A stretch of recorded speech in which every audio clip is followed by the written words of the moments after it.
Liguria, known the world over as the Italian Riviera, stretches for over 300 kilometers along the Mediterranean coast. Genoa, Portofino, Cinque Terre. These legendary names invite you to dream and roam. From prehistoric times to the Republic of Genoa, and even up to the heyday of the baby boom in the 1960s, Liguria has always been at the center of Italian history.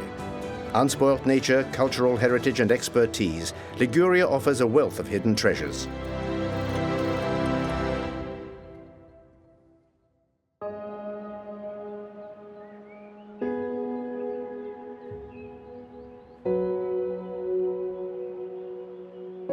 It is bordered to the north by the Ligurian Alps, which form a natural frontier between France and Italy.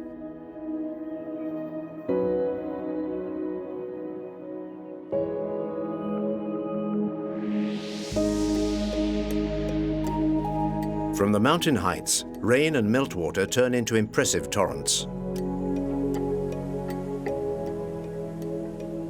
For centuries, this water has been captured and retained in large reserves. These basins of turquoise water offer refreshing swims far from the crowded coastal beaches. Descending from the mountain heights, picturesque little villages, sometimes only a few hundred meters away, border the road. These rivers flow down the valleys and empty into the Mediterranean. It's here on the border with France, in the municipality of Ventimiglia, that the Italian Riviera begins.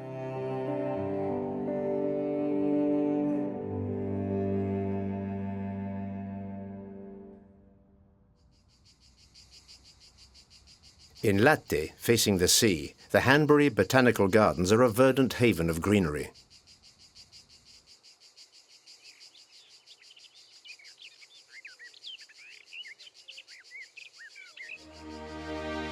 It all began in 1867, when Thomas Hanbury, a rich English entrepreneur, lost his heart to this region of the Mediterranean.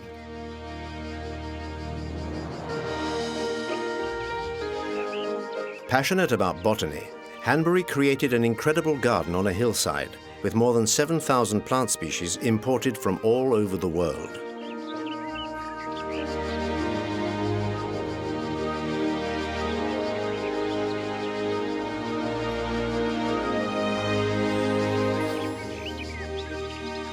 From an altitude of more than 100 meters and crisscrossed by many staircases, the gardens extend from the heights of the property to the sea.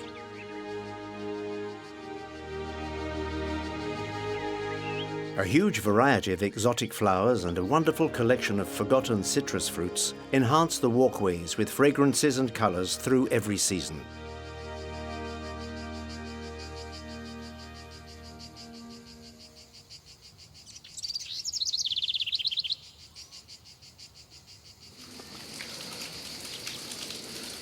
Its many fountains are characteristic of the different architectural trends of the 19th century.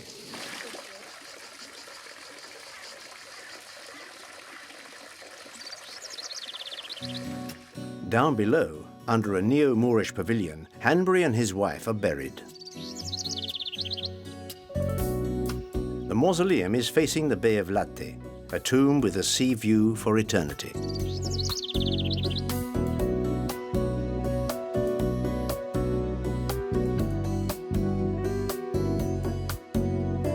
Less than 30 kilometers away from the Hanbury Botanical Gardens is San Remo. Man has lived here since the Paleolithic age. Much later, in the 9th century, the town took its name from St. Romulus, a hermit who lived and died in the heights of the town.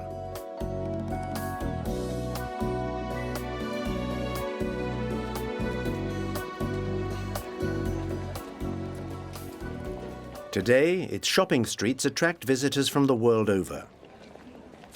San Remo is also the home to the most famous cycling race in Italy, as well as a celebrated festival of Italian songs. One of the town's symbols is the municipal casino. Built in a majestic Art Nouveau style, it's the oldest and most elegant casino in Italy.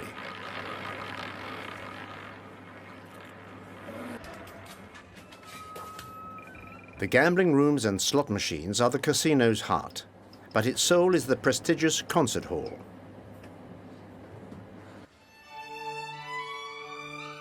This theatre is home to a classical orchestra that performs weekly. Lawrence is an American orchestra conductor. He's come all the way from America to be part of the Italian music scene. I did not know there was a concert hall inside a casino before, so it's very special and unique. For me as an American to come conduct an Italian orchestra with an Italian soloist on all Italian music is a little bit intimidating.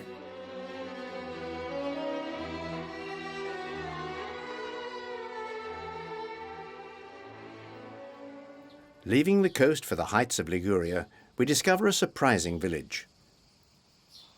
Built in the 13th century, Bussana Vecchia is perched on a hilltop and overlooks San Remo.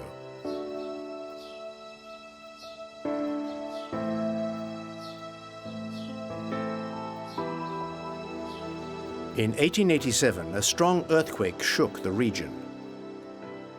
A large part of the village was razed to the ground. Its two churches were partially destroyed.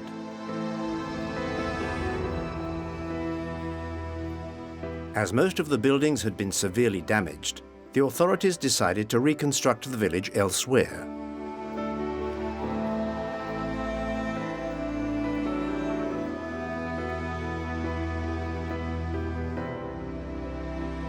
Abandoned, the ruins looked destined for oblivion.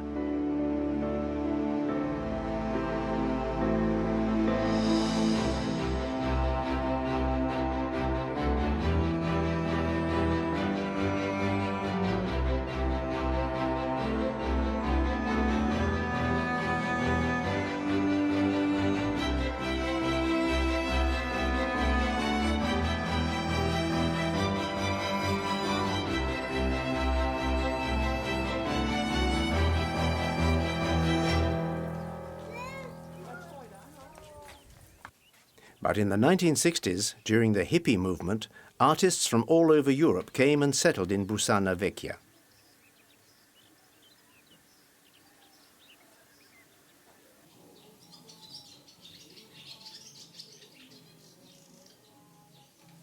Without electricity or running water, the community nevertheless grew and became a center of the counterculture. There are many curious pursuits followed here, each one stranger than the next, such as this group of model train makers.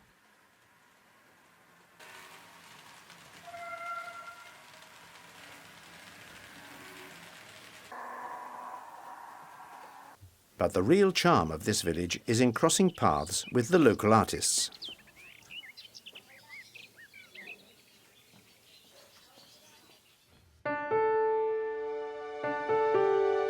This talented painter has watched the village grow into a popular destination for tourists from all over the world.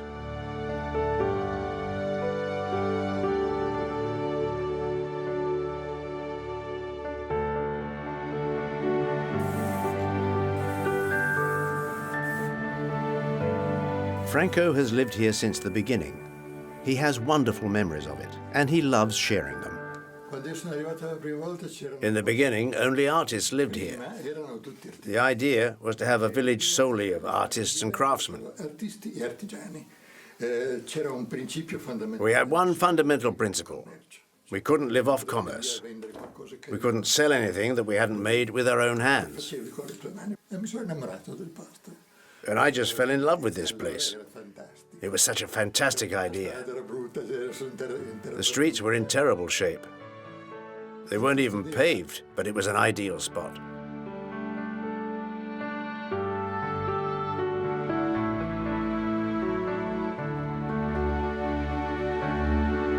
Not far away is the village of Toirano, and on either very hot days or on rainy days, it's the perfect place to go.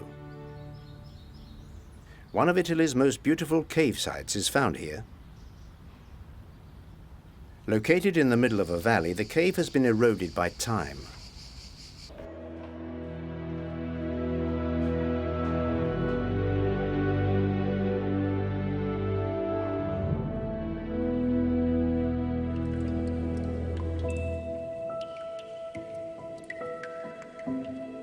Open to the public, it was accidentally discovered in 1950 by 4 village boys out for a stroll.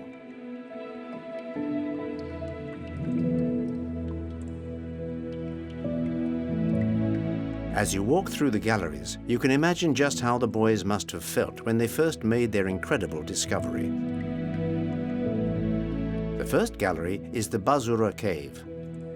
It contains prehistoric cave bear bones, as well as human hand and footprints over 12,000 years old. Nearby, Cibel Cave contains fantastic concretions in the shape of nipples.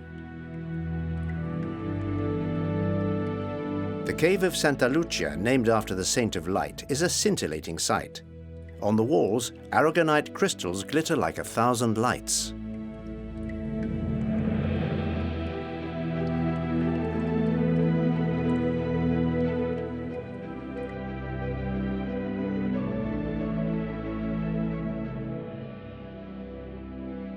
In all, there are almost 1,400 meters of galleries you can visit. With a constant temperature of 16 degrees Celsius, both summer and winter, the Toirano caves are one of the region's most unique sites. Only 15 kilometers away is Finalborgo. This medieval village is considered one of the most beautiful in Italy. Here, nothing seems to have changed for centuries.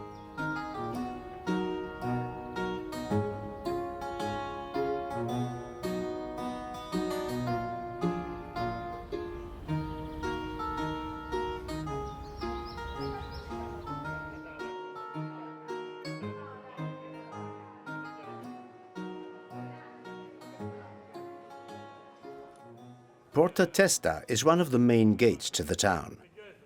Today, the tower gives passers-by the time of day.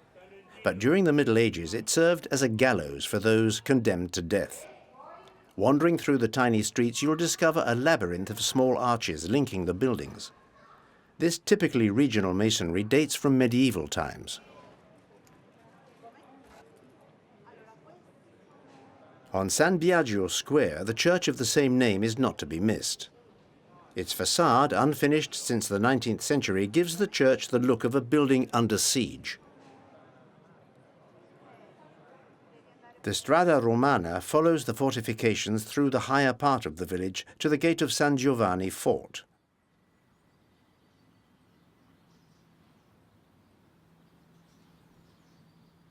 The cannons and arrow slits are reminders that Finalborgo was sold to the Spanish crown at the end of the 16th century. The fortress gave the Spanish direct access to Milan. They no longer had to pass through Genoa, and therefore no longer had to pay the neighboring republic any taxes.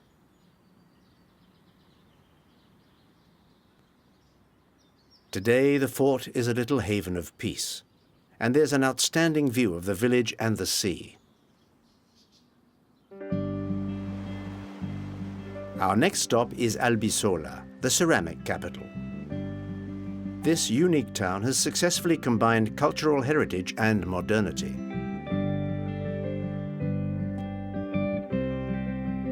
On the seafront, just look down to see some very original creations.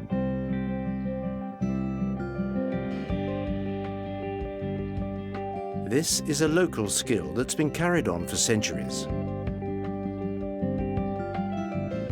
This is the workshop of one of the oldest craftsmen in the town.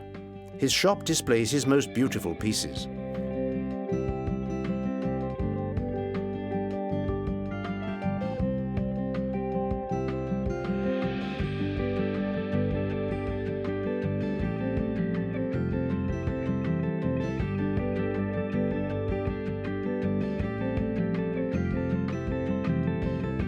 You need only step into the next room to discover the secrets of this legendary workshop.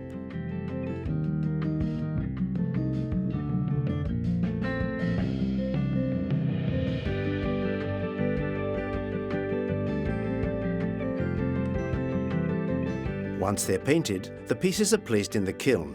The heat then fixes the colors to their expected hues.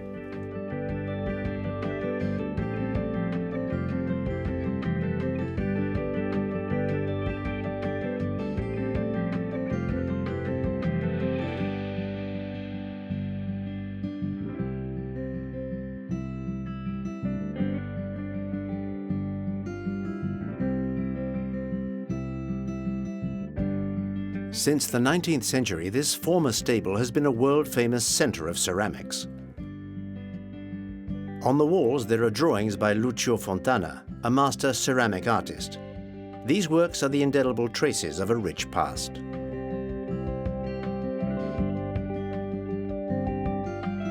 For over 50 years, the Poggi brothers have been working in this workshop. Silvia, the owner's wife, shares an enduring passion for this work. I'm probably the only professional woman here. I started when I was little. I like working with my hands, and clay is something that you can manipulate. You can shape it in your own way, any way you like. You're the one in charge. You're the one who controls the clay. I create everything with my hands. It's wonderful work, and it's extremely satisfying.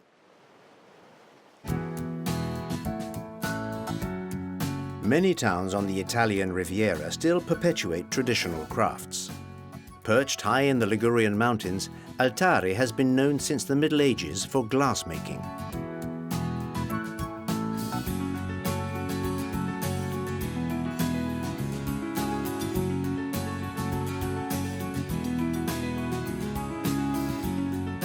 Although this craft has been somewhat forgotten, local know-how is still preserved here thanks to a few dedicated glassmakers.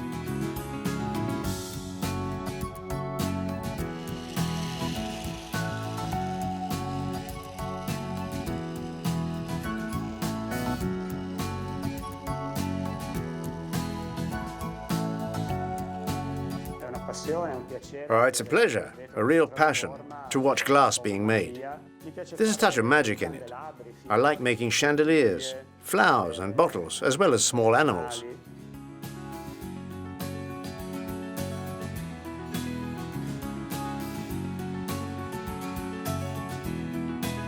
Vanessa, who works nearby, has specialized in engraving glass. She's been doing it since she was very young. I started coming to this workshop when I was a child. It belonged to my father and mother. I used to spend all my time watching them work, so that's how my passion was born.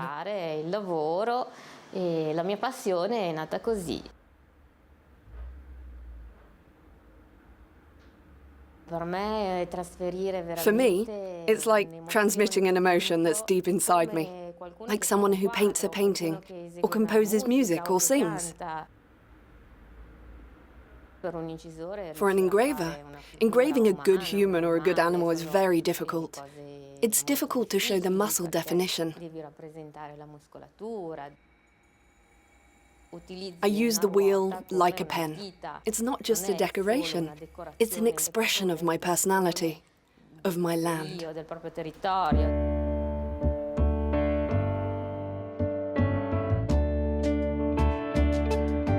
The capital of Liguria, Genoa, is by far the largest city on the entire Riviera.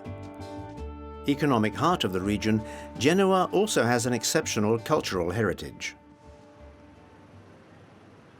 The historic heart of the old town reveals the past of what was once one of the most important republics the world has ever known. The fountains on Ferrari Square are a refreshing stop. Soprano Gate was part of Genoa's ramparts. Not far away is Christopher Columbus's tiny little house.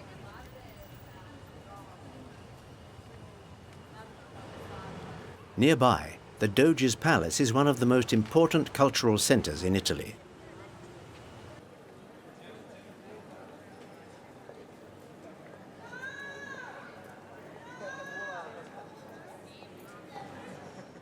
Less than 300 meters away, San Lorenzo Cathedral is one of the city's most interesting monuments. Its facade, with 3 portals, tells of many centuries of history. The alternating layers of grey and white stone is characteristic of Ligurian churches.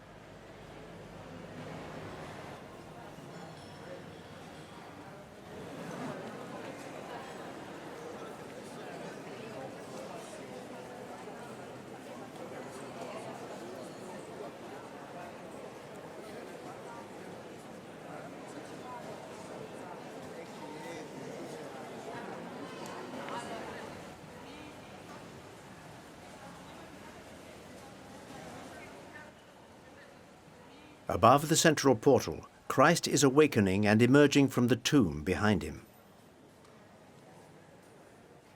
Lower down, a frieze represents the martyrdom of St. Lorenzo, from whom the cathedral takes its name. On each side of the central portal, the story of Mary and Jesus is told in a series of engravings.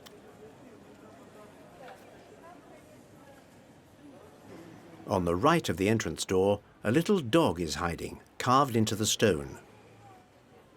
According to legend, if you pat him, you'll return to Genoa.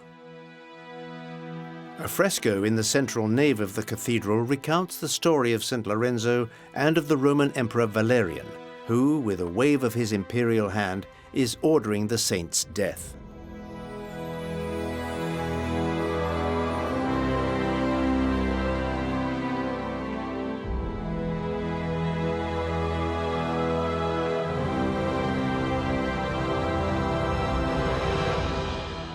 From the cathedral roof, you get one of the best views of Genoa.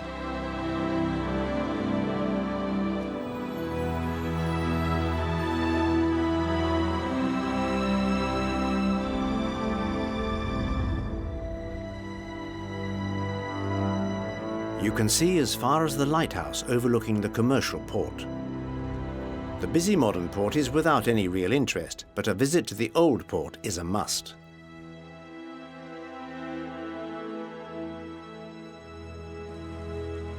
A very special elevator allows you to discover a 360-degree view of the city.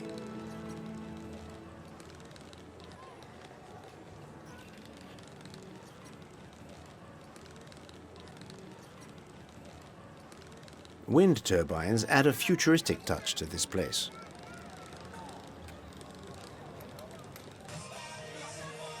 From the beginning of spring until autumn, a number of events take place on the square below.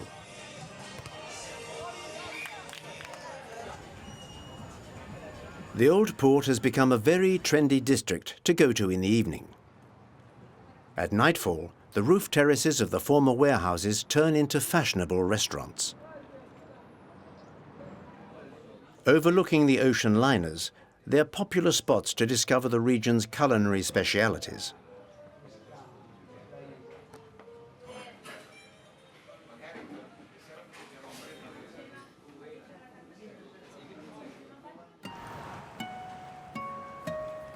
Morning is the best time to explore the streets of the old town.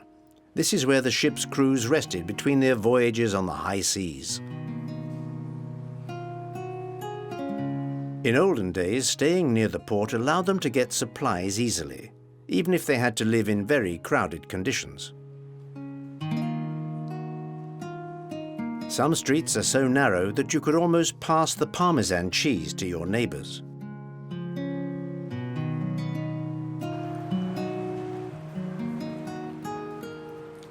Local architecture has taken certain liberties, such as this church, whose bell tower has been placed on the roof of a nearby building. You have to take a corridor and climb several stories up to reach the bells.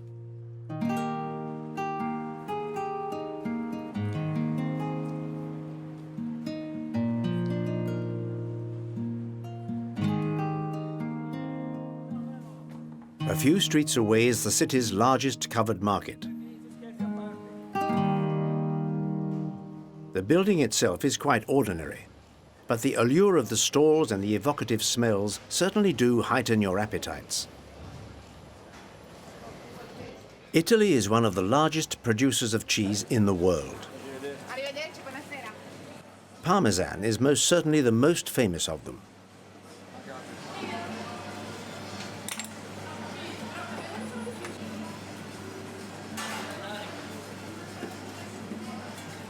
In all, the country produces more than 300 varieties of cheese.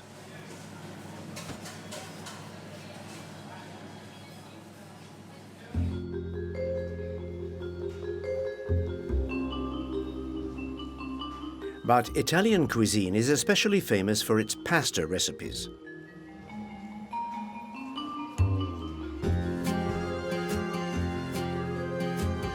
Short ones and long ones. Dried ones and fresh. There are more than 1,000 varieties. They're usually accompanied by sauces, and the most well-known of them all comes from Genoa. Genoese pesto sauce. Marco, this one's good, is an expert in this green sauce. Really good. That the whole world adores. Benissimo, lo prendo tutto. You take your mortar everywhere you go? Yes, bring it whenever I can. With friends, Marco organizes the World Championship of Pesto. The competition starts with qualifying rounds. I was in San Francisco 2 weeks ago. I'm going to Geneva and Madrid soon. I've already done Paris. Bye.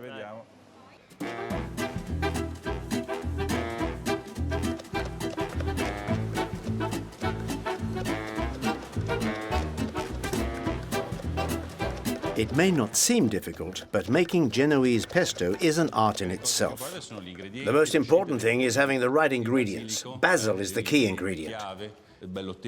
It's got to have the right texture, without any minty taste or anything. The choice of the oil and the parmesan is also very important.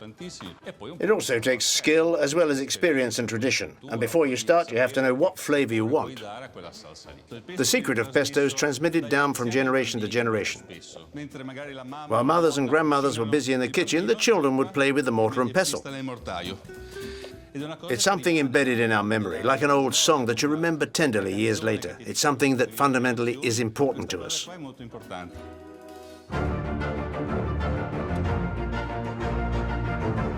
About 40 kilometers from Genoa, hidden in the Ligurian highlands, is a spectacular fortress built into the rock face of the mountain.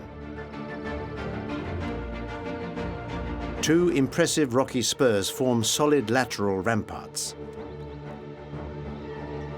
The facade is composed of a few rare openings, reinforcing the citadel's impregnable aspect.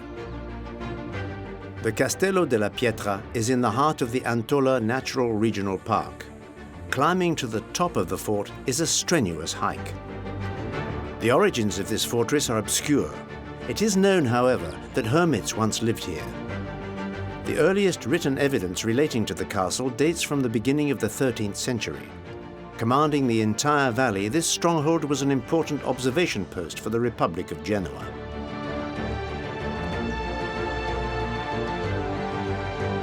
In 1579, brigands captured the fortress and made it their hideout.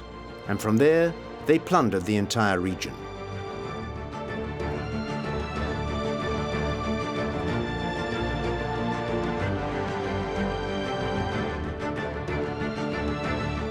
A trip to Liguria is not complete without a visit to the Castello della Pietra, as much for its landscapes as for its history.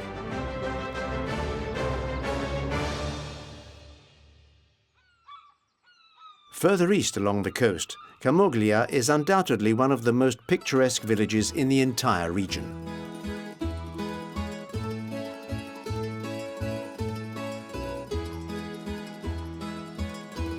Located on the Golfo Paradiso, Camogli was originally a small fishing village. The name of the town refers to this former activity. After a fishing trip at sea, the men returned home to the Casa della Moglia, which means House of the Wives in Italian.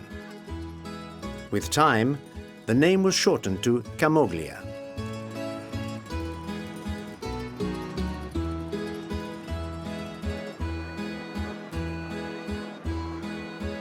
According to legend, the women of the village painted the facades of the buildings in vivid colors so that their husbands could locate the port more easily on foggy mornings.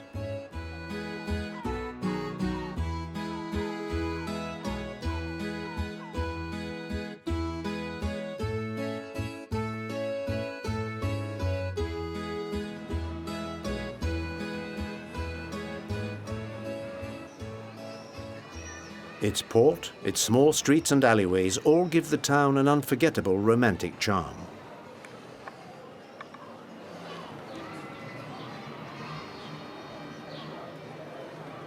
Lovers declare their devotion with these small cardboard hearts that they attach to fishing nets, and there they remain tied on all year long. From June to September, the village only has 5,000 inhabitants.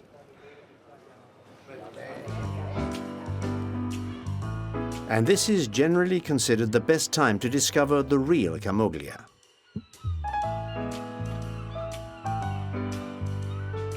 But whatever the season, you must take your time, explore the many terraces and savor the ever so gentle ambiance.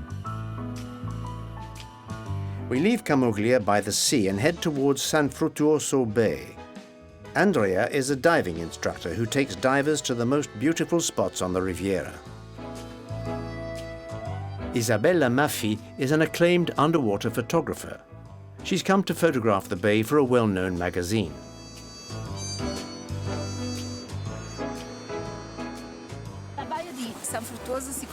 San Fruttuoso Bay is emblematic. Its beauty is mystical. For me, it's one of the most beautiful places in the world.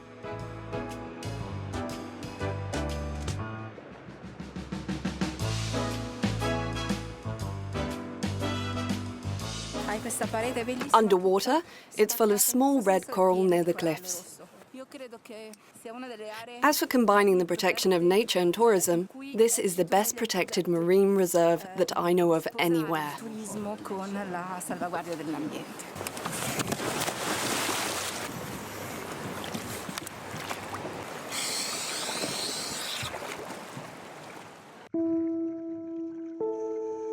From the very first moment, the spectacle is stunning.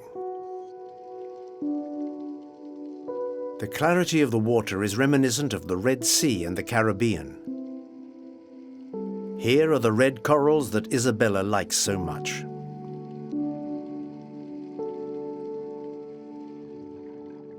Even beginners can admire the many coral reefs without difficulty.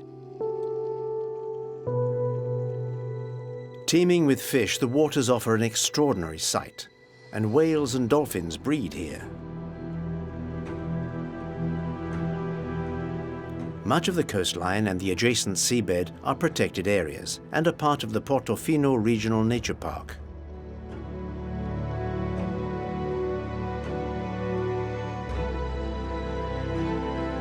But what most divers from around the world come to see in the San Fruttuoso Bay lies hidden more than 10 meters under the surface, the Christ of the Abyss. Placed here in 1954 in memory of a diver who died in the bay, this statue has become a major attraction. For the more audacious divers, a simple mask and pair of fins allows them to approach this underwater statue of Christ.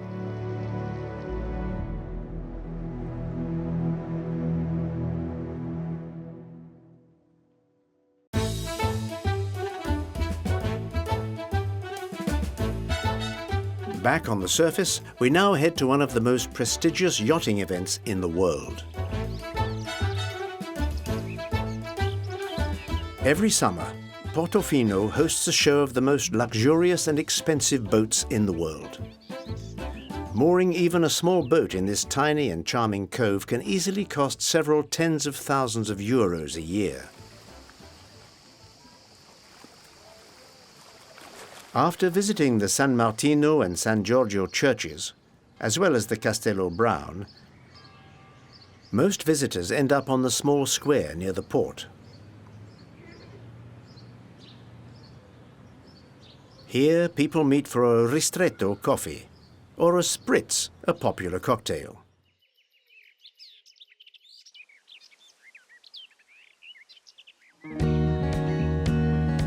Portofino's nature park covers 1,500 hectares. The dense vegetation and the scenery are breathtaking. There are 80 kilometers of marked trails along the coast, a real paradise for hikers.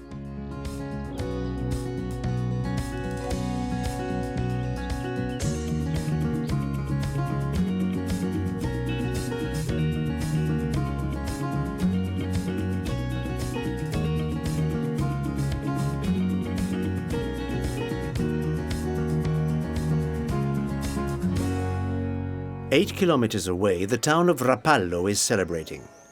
Every year at the beginning of July, the village observes the feast of Our Lady of Montallegro. The crowd gathers around the port and admires the spectacular fireworks displays that last several days and nights.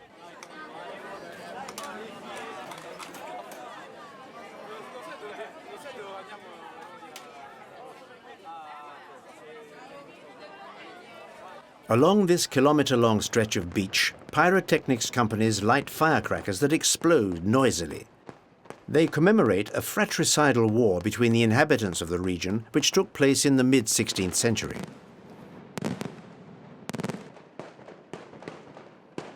For the unsuspecting tourist,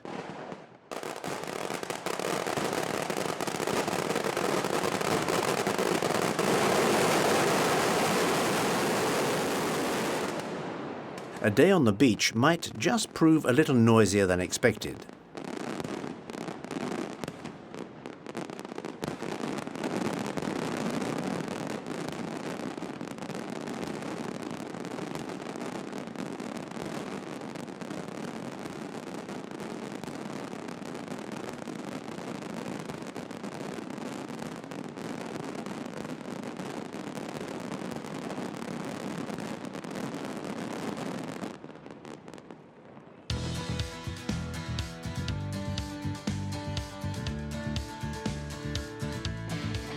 In order to better understand this celebration, take the cable car to the sanctuary at the top of the town, to Notre-Dame de Montalegro.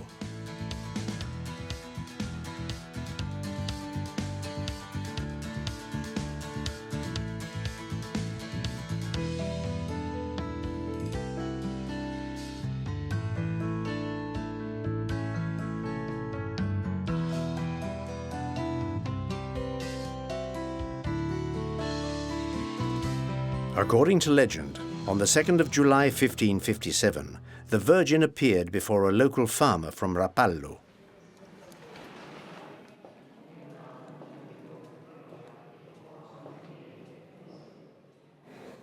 The Virgin told the farmer that she wanted a sanctuary built on the spot. But the villagers, too occupied by war, didn't listen to the farmer. The Virgin then decided to leave a holy relic as an indication. She caused a sacred spring of fresh water to emerge from the dry ground, a spring that believers still use to this day. The inhabitants then made peace with one another, and together they built the sanctuary of Notre-Dame de Montalegro. And it's to commemorate this event that firework displays are held at Rapallo every year.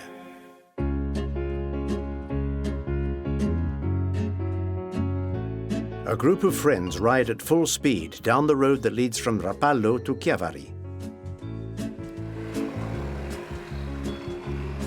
They're members of a Vespa club, an association that unites all lovers of this world-famous scooter brand.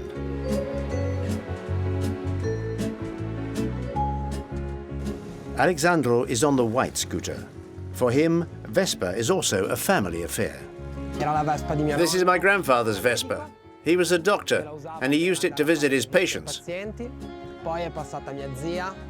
Afterwards, he gave it to my aunt, and she used it for years. She had a lot of fun on this Vespa when she was a teenager. And then I decided to take it over. I found it in the garden, and I decided to restore it, and now it's my turn to have some fun. It's not just riding it. Even changing gears is a pleasure. And when I hear the sound of the motor, it's a very special feeling.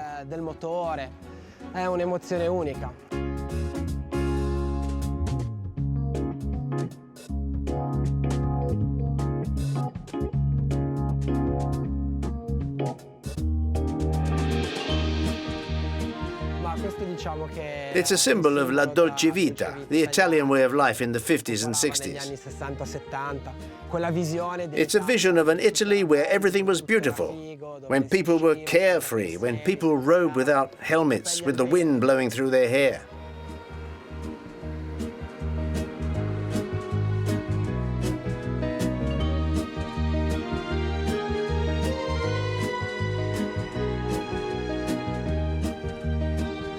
This road leads to Sestri, Levante.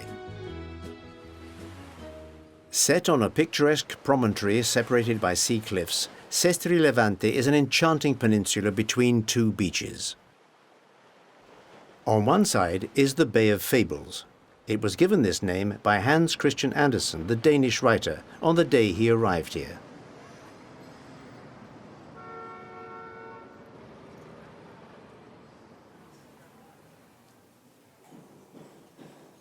A fable festival is held here every day in his memory.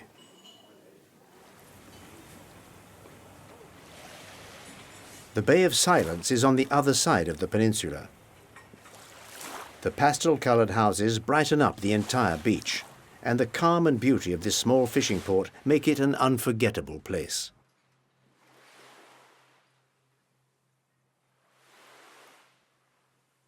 We head now for the most well-known destination on the entire Italian Riviera, the Cinque Terre. Cinque Terre is composed of 5 small idyllic villages classified as a UNESCO World Heritage Site and incorporated into a national park with the same name. The most western village is Monterosso al Mare.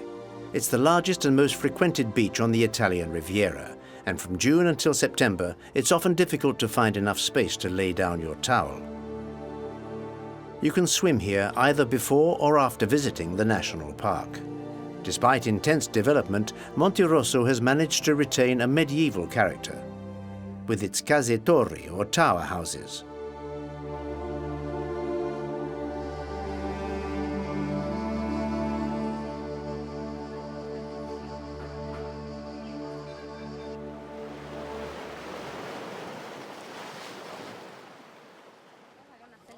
The second village, Vernazza, is undoubtedly the most picturesque. With its ruined Romanesque fortifications, its tiny port and its original Genoese buildings, the village is truly authentic.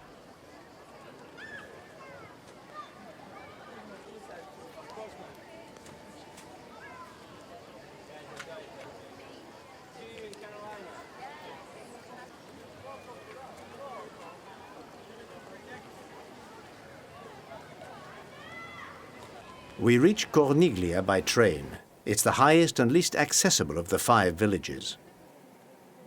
The railway station below the village is on the coast. However, you have to climb a long flight of steps to reach the center of the village.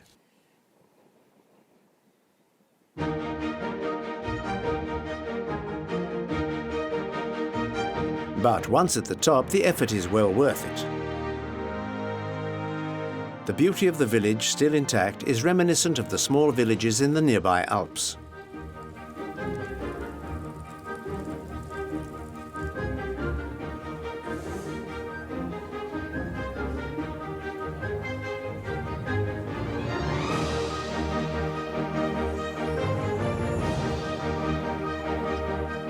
At the top of the Via Feschi, the view of the coast is breathtaking.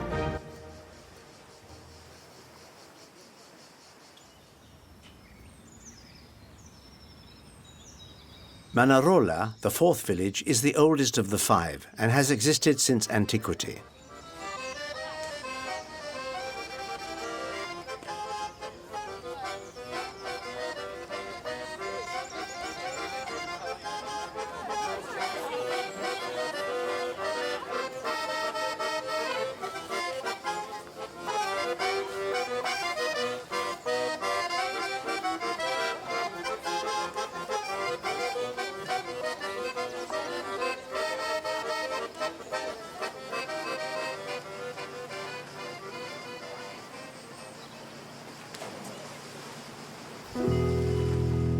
For several kilometers on both sides of the village, there are paths along the cliffs, hugging the coastline and crossing over many of its small coves. The Path of Love is so called because it leads straight to Rio Maggiore, the most romantic of the 5 villages.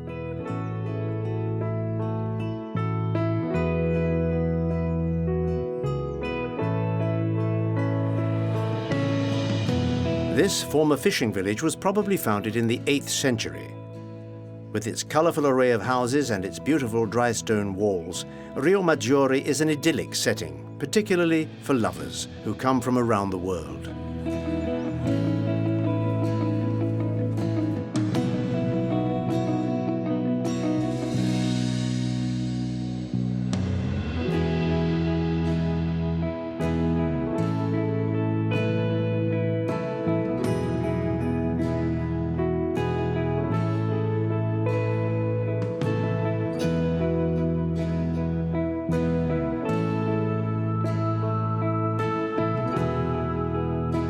Luciano De Batti, who grew up in Cinque Terre, is now a winemaker. He thinks that part of the region's charm is its typical Mediterranean landscape, with its dry stone walls and its terraced vineyards. The region has become an international tourist center because the land has been worked manually for centuries. This place was fashioned by the hand of man. It's a tradition that's transmitted from father to son. Here we work for passion, not for money. This is the most important tool we have. It's called a rampi, and it's never been replaced by modern technology. Here, time has stopped. Working in the vineyards of Cinque Terre is exhausting. It's blood, sweat, and tears, but satisfaction and passion are the marvelous reward of our work. Here, you're at peace with the world.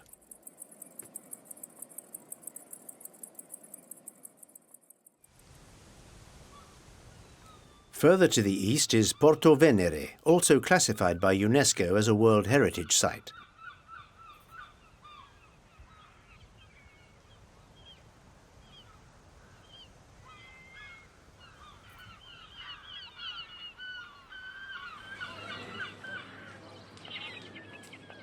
The town gate, just behind the port, was built in 1113.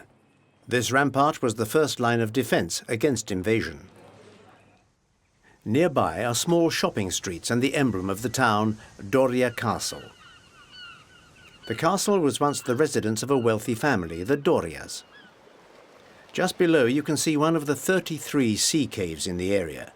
The famous English poet Lord Byron liked to swim here, so much so that one of the caves, Byron's Grotto, is named after him. The San Pietro church is near the castle. During Roman times, people came here to venerate the gods. This rocky promontory later evolved into the name of Porto Venere, the Veneration Gate. From the church, there is a 360-degree panorama. On one side, the Gulf of La Spezia can be seen. On the other side, the coastline with Cinque Terre in the distance, a captivating place lost between the sea and the mountain.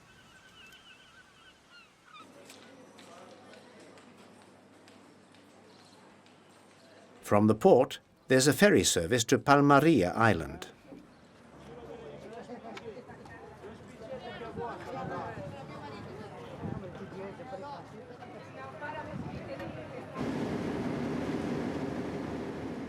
The island has always been the scene of invasions and naval battles. Even today, you can see bunkers from the Second World War. But it's the many caves, such as the Wolf's Cave, that give the island its real charm. Or this volcanic cave, the only source of fresh water on the island.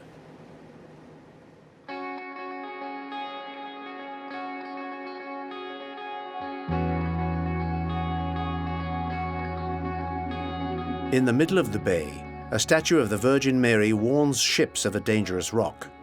Called the Devil's Daughter or the Star of the Sea, the statue guards over the island of Palmaria and the Bay of Porto Venere. This is the historic center built by the Republic of Genoa. It's always a pleasure to see it. On some days you can see the islands of the Tuscan archipelago, and on the other side, all of Liguria. It's a real pleasure showing them to visitors, and I just love doing it.